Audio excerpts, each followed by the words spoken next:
ஒரு நாள் காணும் இடம்லாம் காரிய இருள் சூழ்ந்திருந்தது. வானத்துல நட்சத்திரங்க இல்ல. எப்போதும் இரவுல பூமிய பார்த்தபடிதானது பொண்ணு சிரிப்பு பிரகாசிக்கிற நிலவும் இல்ல. அந்த அனந்தபுரமே அமைதியா இருந்தது. ஏன்னா அன்னைக்கு அமாவாசை. அமாவாசை அன்னைக்கு அதிக அளவுல தீய சக்தி நடமாட்டம் இருக்குன்றதுனால யாரும் அந்த ஊர்ல நைட்டு 8 மணிக்கு மேல நடமாட மாட்டாங்க. அந்த அனந்தபுரமே அமைதியா இருக்கும். அனந்தபுரத்தை சுத்தி உள்ள காட்டுல உள்ள ஒரு மூலையில அகோரிங்களும் மந்திரவாதிகளும் சூனியம் செய்யறவங்களும் அவங்களுக்கு தேவையான ஒரு சில பொருளுக்காகவும் மனிதர்களுக்காகவும் சில சக்திகளுக்காகவும் அங்கங்க தங்களோட வழிபாட துஷ்ட சக்திகளை பூஜித்துட்டு இருப்பாங்க.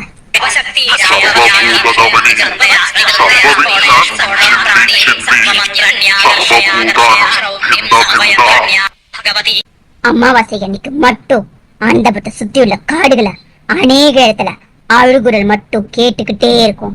அந்த ஊரோட எல்லையில இருக்கிற சுடுகாட்டுல கூட சிறு குழந்தையில இருந்து பெரிய வயசானவங்க வரைக்கும் அழுது ஒப்பாரி வச்சிட்டு இருக்க சத்தம் அப்பப்போ கேட்டுக்கிட்டே இருக்கும். அனந்தபுரத்துல மந்திரவாதிங்க மட்டும் இல்ல, சில சூனியக்காரிகளும் இருந்தாங்க. அவங்க தங்களை வெளியில காட்டிக்க மாட்டாங்க. அப்படி காட்டிக்கிட்டா அந்த ஊர்ல இருந்து ஒதுக்கி வச்சிருவாங்கன்னு பயந்து யாருக்கும் தெரியாம தலைமறைவதா இருப்பாங்க.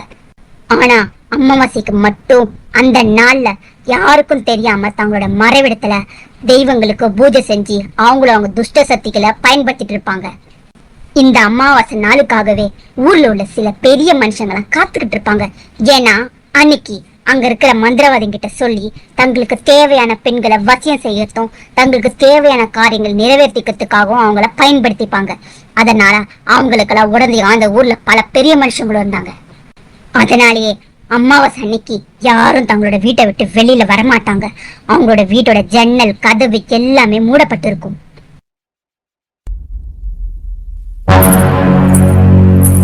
அப்போ ஒரு பொண்ணு நடந்து போட்டுருந்தா.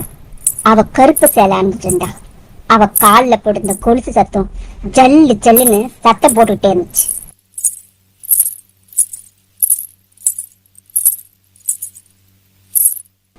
அந்த கொலுசு சத்தம் எல்லார் வீட்டுக்குள்ளேயும் நுழைஞ்சது.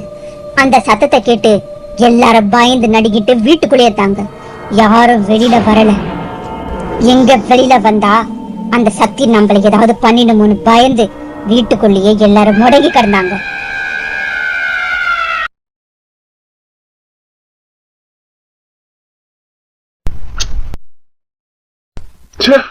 ஏற்கனவே தூக்கம் வரல, இல்ல கரண்ட் வேற ஆஃப் பண்ணிட்டான். சரி, கொஞ்ச நேரம் வெளியாவது போயிட்டு வரும். தம்பி, எங்க போற? இந்த நேரத்துல வெளியில போக கூடாது. இன்னைக்கு அமாவாசை. இன்னைக்கு துஷ்ட சக்திகள்லாம் அதிகம் நம்ம ஊர்ல நடமாடும். அதனால இன்னைக்கு மட்டும் போகாதப்பா. ஏமா, ஏன் போக கூடாதுன்னு சொல்றீங்க? ஒரே புழுக்கமா இருக்குமா? அதான் கொஞ்ச நேரம் வெளியில காத்து வாங்க போலான்னு. அவ்வளவுதானே தம்பி, நீ வா, நான் உனக்கு விசிறி விடுறேன். ரிஷி வா, இப்படி வந்து அம்மா மடியில படுத்துக்க. அம்மா, பல நாளுக்கு அப்புறம் உங்க மடியில படுத்து தூங்குறது சொர்க்கத்திலே படுத்துட்டு இருக்க மாதிரி இருக்குமா? ஊர்ல இருக்கும் போது எனக்கு தூங்கறதுக்கு 1 மணிக்கு மேல ஆயிடுமா, தூக்கமே வராது. ஆனா உங்க மடியில படுத்ததும் எனக்கு அவ்வளவு தூக்கம் நிம்மதியா வருற மாதிரி இருக்குமா? சரிடா கண்ணா, தூங்கு. பாவம் புள்ள, வெளியூர்ல என்னன்னா கஷ்டப்பட்டுதான் என் புள்ள.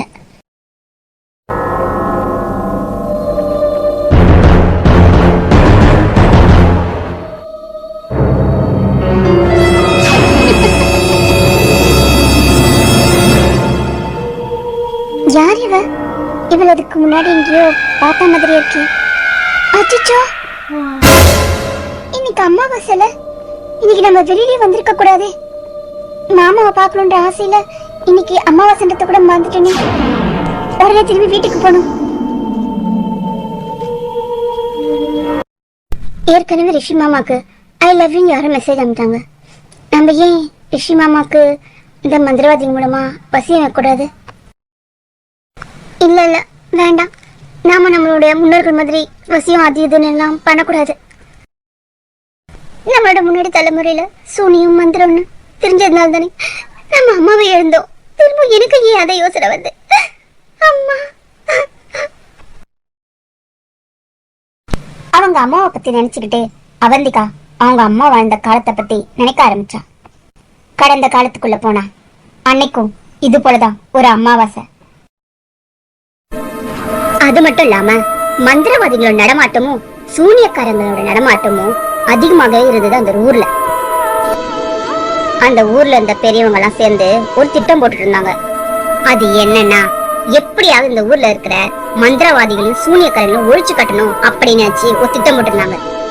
ஏன் ஒழிச்சு கட்டணும்னு நினைச்சாங்கன்னா, அவங்க எல்லாம் சேர்ந்து அவங்களோட பொருளையும் அவங்க குழந்தைங்களையும் அங்க இருக்க பெண்களையும் வசியம் பண்றது அந்த மாதிரி செஞ்சதுனாலதான் இந்த மாதிரி எல்லா சூனியக்காரங்களும் ஒழிக்கணும்னு நினைச்சாங்க. பல முறை முயற்சி செஞ்சும் அவங்களால முடியல. அப்பதான் ஒரு பெரியவர் ஒரு யோசனை சொன்னாரு. நீங்க சொல்றது நல்லதாங்க படுது.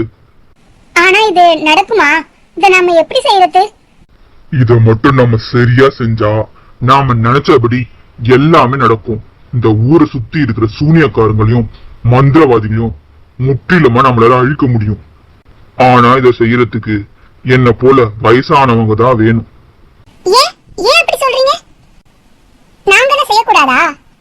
அதானே, நாங்களும் செய்யக்கூடாதா பெரியவரே? நான் சொல்றதுக்கு ஒரு காரணம் இருக்கு. அதனாலதான் என்ன போல பெரியவங்க தான் இதை செய்யணும்னு சொல்றேன். எல்லாரும் அவங்கவுங்க குடும்பத்தை பத்திரமா பாத்துக்கோங்க. இன்னைக்கு அமாவாசை. நம்முடைய திட்டத்தை நாம இன்னைக்கு செயல்படுத்தணும். அது என்ன திட்டம்னா, அந்த பெரியவர் ஒரு மந்திரத்தை எல்லாருக்கும் சொல்லி கொடுத்தாரு. அந்த மந்திரத்தை சூழ்நிலை நடக்கிற இடத்துக்கு போய் அங்க யாருக்கும் தெரியாம மறைஞ்சி சொல்லணும்ன்றதுதான் அவங்களோட திட்டம். சரிங்கய்யா, அப்ப நாங்கெல்லாம் உங்க கூட வரோம். நீங்க சொன்ன மாதிரியே செஞ்சிடலாம். ஆமாங்க, நானும் வரேன். அவங்களுக்கு தெரியாம சத்தம் போடாம தான் அந்த மந்திரத்தை சொல்லணும். சரியா? அவங்க மீறி அதை கேட்டா நம்ம உயிருக்கே அது ஆபத்தாயிடும். சரிங்க ஐயா.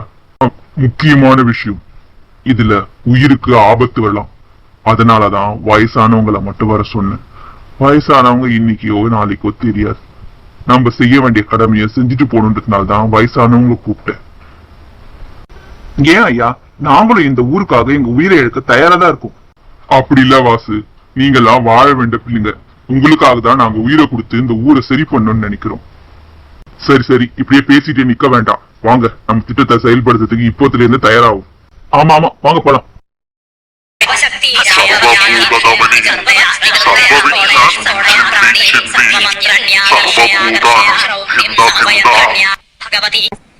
காட்டுக்குள்ள பூஜை வெகு விமர்சையா நடந்துட்டு இருந்துச்சு.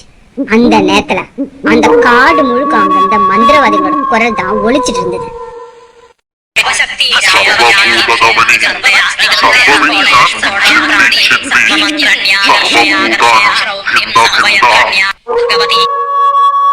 அப்ப அந்த காட்டுக்குள்ள அவங்களுக்கு தெரியாம மறைஞ்சிட்டு இருந்த அந்த வயதானவங்களும் சில மந்திரங்களை சொல்ல ஆரம்பிச்சாங்க.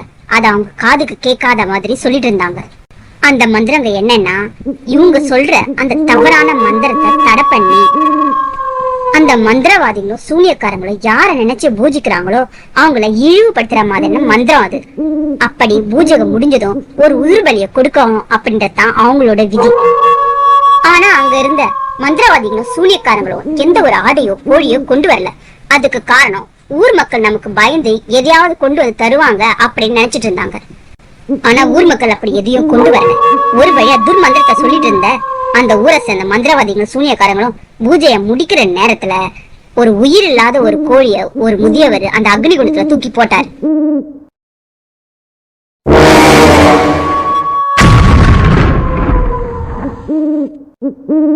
அப்படி போட்டதும் அந்த மந்திரவாதிங்க வழிபடுந்த பிசாசுகளும் மோகினிகளும் கோபம் அடைஞ்சிச்சு. கோபம் அடைஞ்சதுனால இப்ப அங்க இருந்த அந்த மந்திரவாதிகளும் சூனியக்காரங்களும் அது பழி வாங்க ஆரம்பிச்சிச்சு. ஒருத்தரையும் விடாம வேட்டையாட ஆரம்பிச்சதுங்க அந்த ஆத்மாக்கள்லாம்.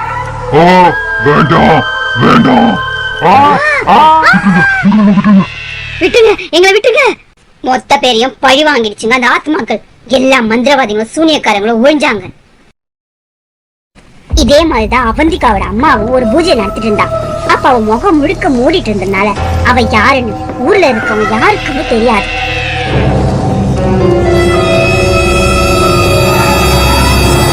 அந்த சமயத்துலதான் ஒரு வயசானவர் அவளோட அக்னிகுண்டத்திலையும் ஒரு உயிர் இல்லாத ஒரு ஆட்டுக்குட்டியோட தலையை தூக்கி போட்டார். அதனால அவ பூஜிட்டு இருந்த மோகினி அவன் மேல கோபமாகி அவளை அந்த அக்னிகுண்டத்துல இழுக்க ஆரம்பிச்சு. அப்ப அந்த சமயம் அங்க வந்து அவந்திகா சின்ன பொண்ணு. அவ அவங்க அம்மா அந்த அக்னிகுண்டத்தை இழுக்கத்தை பார்த்து மயங்கி கீழே விழுந்துட்டா.